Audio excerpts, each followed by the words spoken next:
Não é difícil em nossas vidas comuns sermos surpreendidos por sensações de que nossa criatividade tem um certo limite.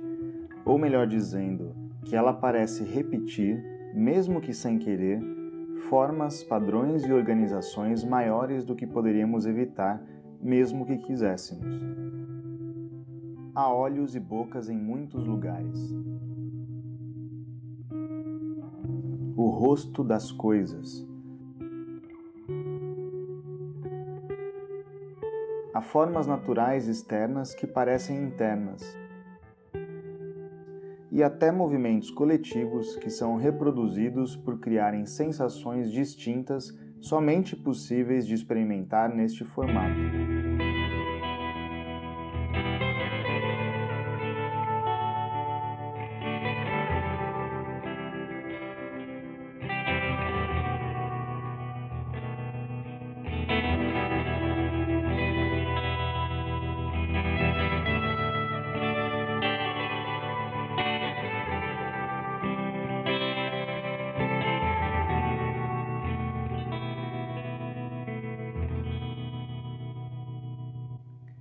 O psicólogo junguiano James Hillman disse em seu livro O Pensamento do Coração e a Alma do Mundo: não imaginemos a anima mundi, a alma do mundo, nem acima do mundo que a circunda, como uma emanação divina e remota do espírito, como um mundo de poderes, arquétipos e princípios transcendentes às coisas, tampouco dentro do mundo material, como seu princípio de vida unificador panpsíquico. Em vez disso, imaginemos a anima mundi como aquele lampejo de alma especial, aquela imagem seminal que se apresenta em sua forma visível por meio de cada coisa.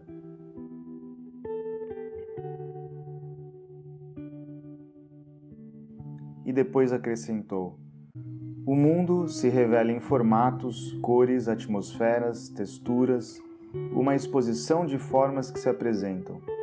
Todas as coisas exibem rostos.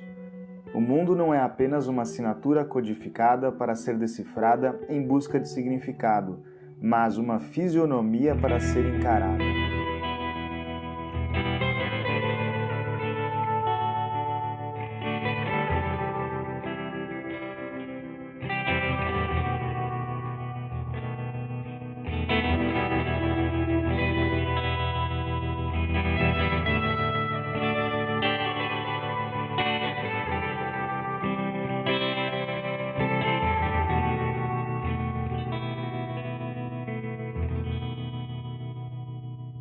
Há uma certa poesia estética nas formas dadas para as coisas, sejam divinas ou humanas, mas não a poesia romântica, mais fadada ao sentimentalismo clichê, não aquela que reage à estética já conhecida, que é aceita ou não moralmente, aquela estética que já contém um certo julgamento de valor, mas uma poesia estética que espanta pela aproximação que gera entre você e as coisas que aparentemente não fazem parte de quem você é.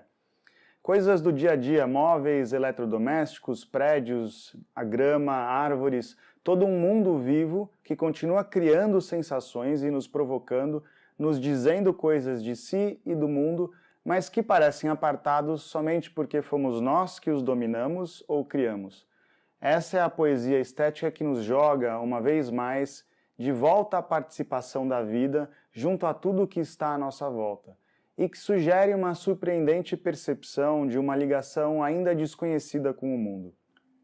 Mas é claro que você pode dizer, mas isso é uma grande viagem, é exatamente o que chamamos de projeção em psicologia. Você vê nas coisas o que você quer, o que está dentro de você, não o que é delas. Há duas formas de contestar essa afirmação, ainda que nela também haja verdade. Primeiro, pode-se dizer que quando no Ocidente surgiu a chamada Revolução das Luzes, movimento que formularia importantes valores e filtros pelos quais julgamos e compreendemos o mundo hoje e que colocaria o pensamento científico e a razão como mais promissores tribunais da verdade sobre a vida, perdeu-se toda uma tradição de participação baseada numa espécie de fórmula divina de organizar o mundo. É certo que esta forma, na verdade, já vinha sendo alterada desde os gregos, pois esta já continha atitudes que nunca poderiam ser aceitas nos dias de hoje, como, por exemplo, as castas de uma ordem social que não se modificava. Se uma pessoa fosse herdeira de certa casta, continuaria assim para sempre, mesmo que esta implicasse numa vida muito mais miserável. Mas outras coisas importantes foram perdidas também, quase como se fossem o preço a ser pago pela liberdade. Na Grécia, por exemplo, os súbitos ímpetos de imaginação, as ideias que nos aparecem de repente, eram tomadas como sugestões divinas que nos eram oferecidas, muito diferente da percepção que temos hoje em dia. Essa sutil diferença marca uma atitude muito distinta entre um indivíduo e o mundo ao seu redor. Da forma como experimentamos o mundo hoje, somos nós que possuímos as ideias numa espécie de rapto desta oferenda, assim como somos nós que dominamos e controlamos todo o planeta. Mas pare para pensar, como seria possível ter uma ideia nova sobre algo, um súbito de percepção que não poderia ter sido criado sozinho, de forma controlada, exatamente porque era uma nova forma de perceber ainda desconhecida? Em outras palavras, como podemos ter ideias novas, iluminações, se o conteúdo novo nos é desconhecido? Mas esta é uma das percepções que perdemos, de que somos tomados pelas ideias, pelos ímpetos, assim como uma paixão nos toma sem qualquer aviso prévio. São as ideias que nos têm. A segunda é que o efeito deste processo histórico de tomada do mundo colocou o homem de volta ao centro de toda a criação. É o que pode ser chamado de o novo antropocentrismo. Tudo que existe parte do homem. É neste sentido que o mundo e o que ele promove de reações nos homens tornam-se pura projeção, um argumento pouco ecológico, mas egológico. Ironicamente, é o mesmo argumento contra o qual a própria ciência lutou, especialmente em relação ao conhecimento apoiado pela Igreja na época, de que era a Terra que estava no centro do universo. Aparentemente, nós, seres humanos, carregamos uma tendência por demais sedutora de nos darmos muita importância.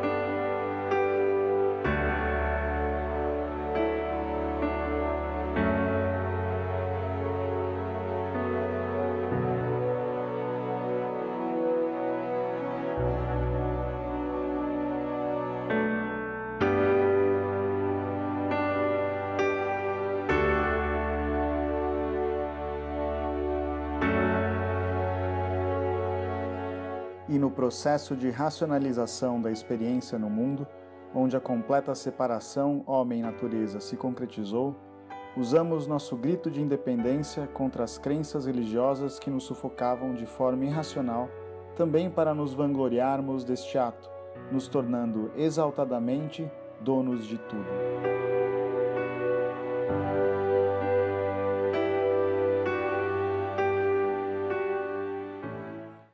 Claro, também não se pode dizer que a projeção não existe. Exatamente porque não estamos numa posição superior e isolada, mas sim numa relação mais igualitária com o mundo, também misturamos o que é nosso nele. Mas como evitar então esta mistura e conhecer o real rosto das coisas? Não é preciso. É nesta relação intrincada e de difícil separação com projeções e sensações que se encontra o vínculo e a participação. Assim como nossos amigos e pessoas queridas não deixam de serem eles mesmos porque nós os sentimos de uma ou outra forma específica. É na própria relação que este jogo de estímulos se ajeita e encontra uma realidade bastante particular, como placas tectônicas que precisam se misturar para encontrar uma nova posição adaptada. Apesar de vir de uma perspectiva menos autocentrada, onde o ser humano pertence e faz parte de tudo o que o envolve, onde ele está dentro da vida e não por cima dela, o Ocidente passou por cisões, rupturas importantes que trouxeram autonomia de pensamento, liberdade e responsabilidade, mas que também imputaram uma visão mais determinista, simplista e utilitarista do mundo como consequência. E é exatamente neste contexto de domínio da própria vida e do mundo que a imagem da luz como a grande arma contra a servidão aparece. Iluminar significaria, então, ter em mãos a consciência de como as coisas realmente são e não depender de crenças imputadas a você. Também significaria desvendar a natureza, iluminar os funcionamentos obscuros por trás da vida até que ela possa se submeter à vontade humana.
O absolutismo e o poder do clero estavam com os dias contados.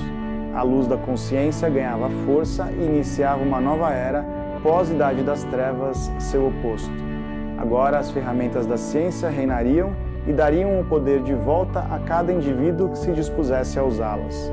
Também a multiplicação exponencial do conhecimento, o acúmulo deste, seu registro nas enciclopédias, a criação de centros de educação universais, as universidades, garantiriam um futuro promissor para toda a humanidade. Era um enorme grito de independência ouvido por todos os cantos, mas que ainda não percebia seu preço. Mas para este curso nos interessa terminar com esta ligação da luz com a consciência, assim como com toda a expectativa que esta consciência trazia para o futuro, uma vida sem tragédias, onde a felicidade e o progresso seriam distribuídos igualmente e a humanidade finalmente viveria seu clímax. Esta é a luz que identificaremos junto com todas as sombras que uma luz pode criar em nossa comparação com os fenômenos cosmológicos.